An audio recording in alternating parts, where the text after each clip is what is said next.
So this property is actually pretty significant towards my portfolio just because it was the first time I actually worked with a money partner on a deal using someone else's money to buy real estate.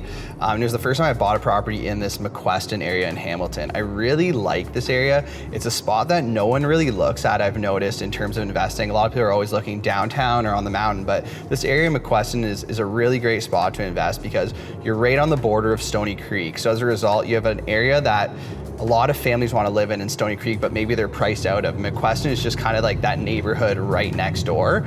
In addition, you're really close to the Red Hill Expressway. So a lot of times people don't think about their tenants when they're buying a property, but sometimes you have a lot of people where one works in Toronto, one works in Burlington, but the other maybe works out in St. Catharines or Grimsby. And this is a great commuter location. You can jump right on the Red Hill and you're essentially wherever you need to go. In addition, the lot sizes out here are just huge. So if people want a big backyard, if they have dogs, things like that, this can actually accommodate a whole host of different tenants. And that's why I've just seemed to have bought so many properties out here, not to mention that they cost about $100,000 less than the properties you might find on the mountain, but they rent for just about the same price. So just right there alone, you're gonna get a lot of cash flow in your purchase.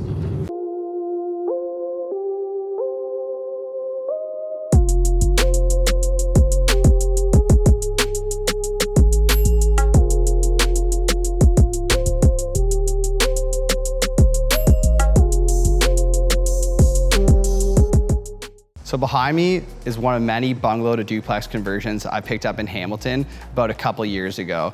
One thing that was great about this property was it was listed on the MLS, but there was a ton of errors in the ad. There was no images up. Also, when we came to the property, we were shocked to discover that there was a full kitchen, bath, and entire suite set up in the basement that wasn't actually advertised anywhere in the listing. So as a result, there's a lot less traffic walking through this property than would normally be there. We were able to pick it up at about $275,000.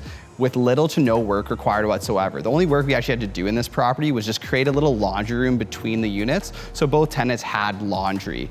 One of the great things about buying turnkey property is that we were able to schedule a few different walkthroughs of the property before closing and actually get these two units rented out to tenants before we even closed on the property.